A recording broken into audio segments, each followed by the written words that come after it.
देखिए बच्चों, class fourth आज मैं आपका हिंदी व्याकरण का सेकंड चैप्टर रीडिंग कराने जा रही हूँ। ये आपकी विषय सूची दी गई है।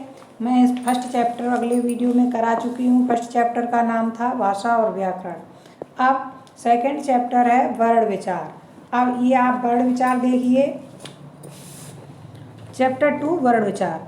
वर्ण विचार के अंतर्गत हम वर्ण, वर्णमाला, वर्णों के प्रकार, वर्णों के उच्चारण व उनके उच्चारण स्थान इत्यादि का अध्ययन करते हैं। वर्ण मीन्स लेटर। भाषा, वर्ण भाषा की सबसे छोटी ध्वनि है। इसके खंड नहीं किए जा सकते, इसलिए इसे अक्षर कहते हैं। अक्षरों के मेल से शब्द बनते हैं, अर्थात प्रत्येक शब्द में छोटी छोटी ध्वनियाँ होती हैं। जैसे बच्चे खेल रहे हैं। वाक्य में 4 शब्द हैं। बच्चे खेल रहे हैं। इन 4 शब्दों में कई छोटी छोटी ध्वनियाँ हैं। ये ध्वनियाँ आपकी शब्द और वर्ण लिखे हैं। जैसे 5 ध्वनियाँ हैं। जैसे बच्चे में बा, छोटा, डबल चा और फिर ए, इसलिए 5 ध्वनियाँ हुई। ध्यान दें, भाषा की ये परिभाषा वर्ण की ये परिभाषा दी गई है। भाषा की सबसे छोटी ध्वनि जिसके खंड नहीं किए जा सकते हैं वर्ण कहलाती है। अब ऊपर दिए गए वर्ण शब्द की सबसे छोटी ध्वनियाँ हैं। इनके और अधिक टुकड़े नहीं किए जा सकते। वर्णों के प्रकार। अब वर्णों के प्रकार देखिए। हिंदी की वर्णमाला में 3 प्रकार के वर्ण हैं, स्वर, व्यंजन और आयोग वाह। स्वर वे वर्ण होते हैं जो बिना किसी अन्य वर्ण की सहायता से बोले जाते हैं। स्वरों को बोलते समय मुख के भीतर की वायु बिना रुकावट के बाहर निकलती है। हिंदी वर्णमाला में स्वरों की संख्या 11 है। ये देखिए स्वर आपके दिए गए, छोटा आ, बड़ा आ, छोटी ई, बड़ी ई, छोटा ऊ, बड़ा ऊ, रेसे ऋषि, ऐसे एड़ी, ऐसे ऐनक, ओसे उगली, औसौर। ये आपके 11 स्वर हैं। अब स्वर के भेद। स्वर के 2 भेद होते हैं। नंबर 1 ह्रस्व स्वर, नंबर 2 दीर्घ स्वर। नंबर 1 ह्रस्व स्वर देखिए।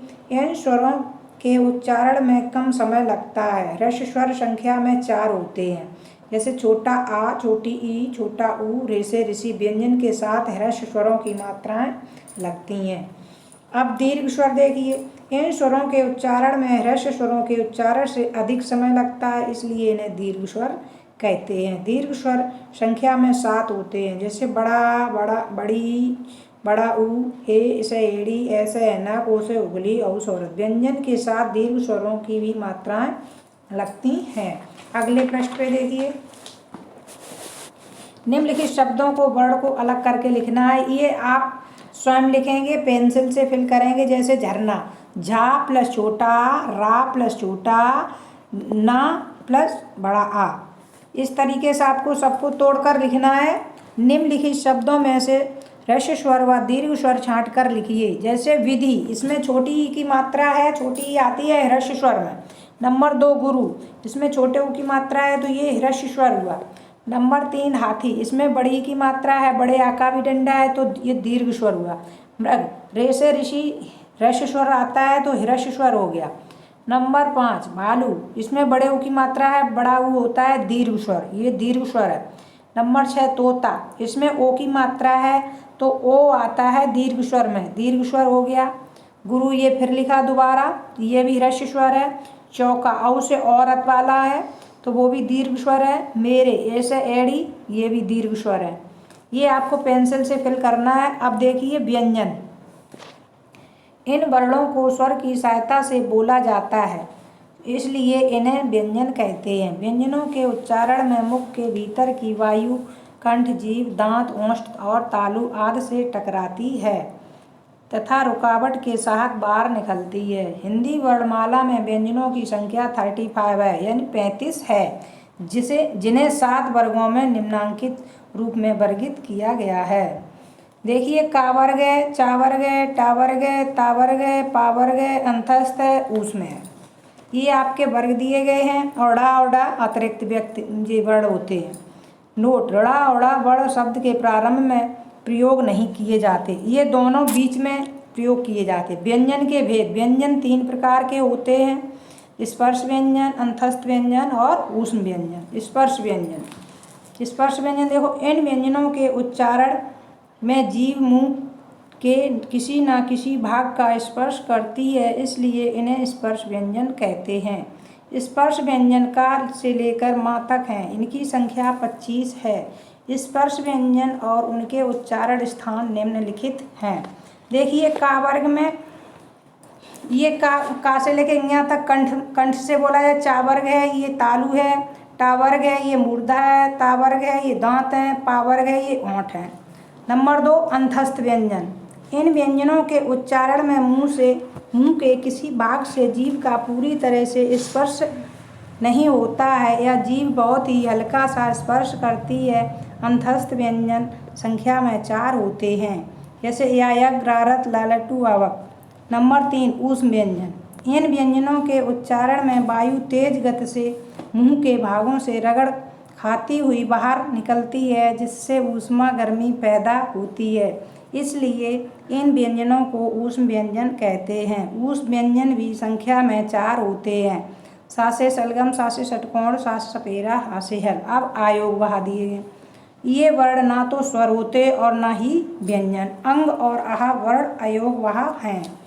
अंग की मात्रा है, इसे अनुस्वार कहते हैं। आह की मात्रा है, इसे विसर्ग कहते हैं। स्वतंत्र रूप से प्रयोग ना हो पाने के कारण ये स्वर नहीं कहलाते और ना ही इनका प्रयोग व्यंजन की भांति हो पाता है। इनका प्रयोग सदैव वर्ण के अंत में होता है।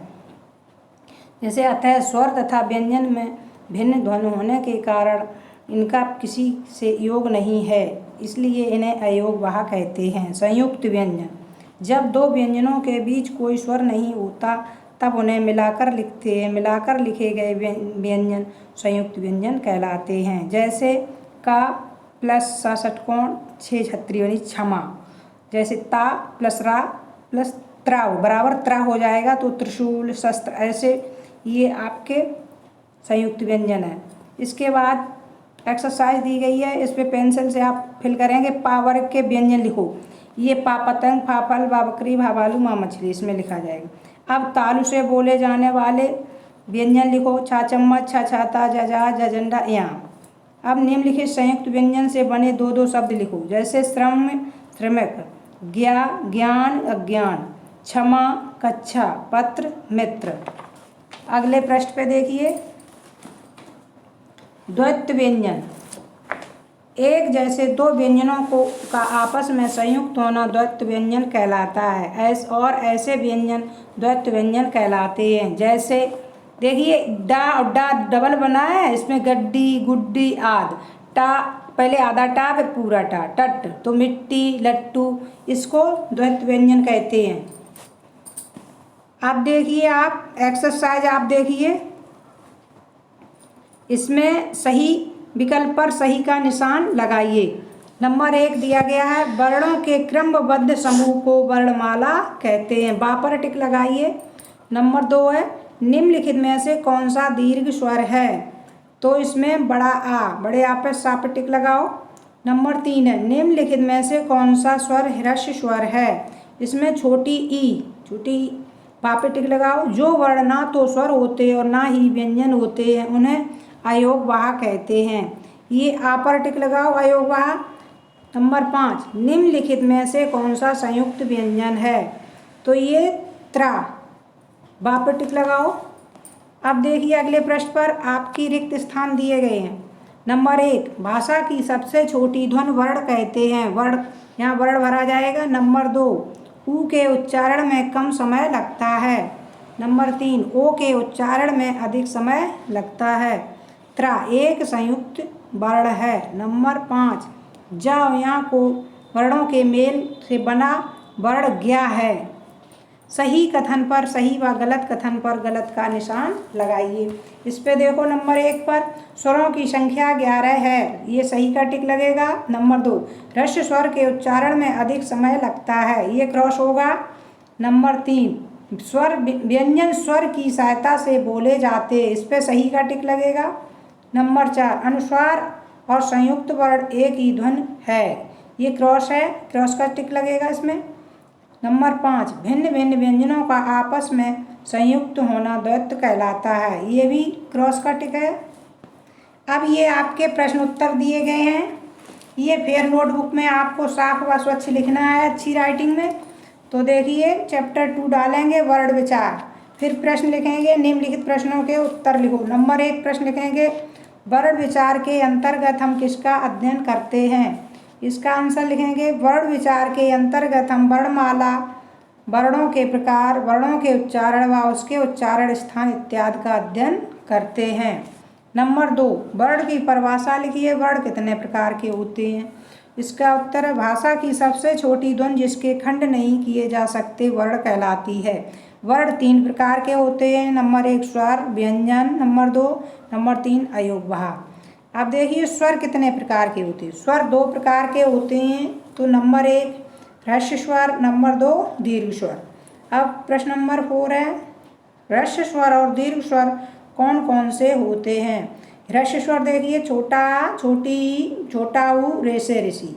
दीर्घ स्वर देखिए, बड़ा आ, बड़ी ई, बड़ा ऊ, ए से एड़ी, ऐसे नक, ओ से उगली, औ से औरत। अब देखिए व्यंजन किसे कहते हैं? व्यंजन के भेदों के नाम लिखो। जिन वर्णों को स्वर की सहायता से बोला जाता है उन्हें व्यंजन कहते हैं। व्यंजन के 3 भेद होते हैं, स्पर्श व्यंजन, अंतस्थ व्यंजन, ऊष्म व्यंजन। अब क्वेश्चन नंबर 6 दिया गया, स्पर्श व्यंजन तथा ऊष्म व्यंजन की परिभाषा उदाहरण सहित लिखिए। इसका आंसर है, स्पर्श व्यंजन के उच्चारण में जीभ मुंह के किसी न किसी भाग का स्पर्श करती है, इसलिए इन्हें स्पर्श व्यंजन कहते हैं, जैसे कलम। ऊष्म व्यंजन के उच्चारण में वायु तेज गति से मुंह के भागों से रगड़ खाती हुई बाहर निकलती है, जिसमें ऊष्मा पैदा होती है, इसलिए ऊष्म व्यंजन कहते हैं, जैसे शीशा। क्वेश्चन नंबर 7 अनुनासिक तथा अनुस्वार में अंतर लिखिए। अंग को अनुस्वार कहते हैं, अंग का उच्चारण नाक से होता है। आहा को अनुनासिक कहते हैं, अंग का उच्चारण नाक और मुंह से होता है। द्वैत व्यंजन किन्हें कहते हैं? एक जैसे 2 व्यंजनों का आपस में संयुक्त होना द्वैत व्यंजन कहलाता है। ये आपके सेकंड चैप्टर के क्वेश्चन आंसर हो गए। फिर नोटबुक पे लिख करके आप कंप्लीट करेंगे और थर्ड चैप्टर में अगले वीडियो में आपका पढ़ाऊंगी।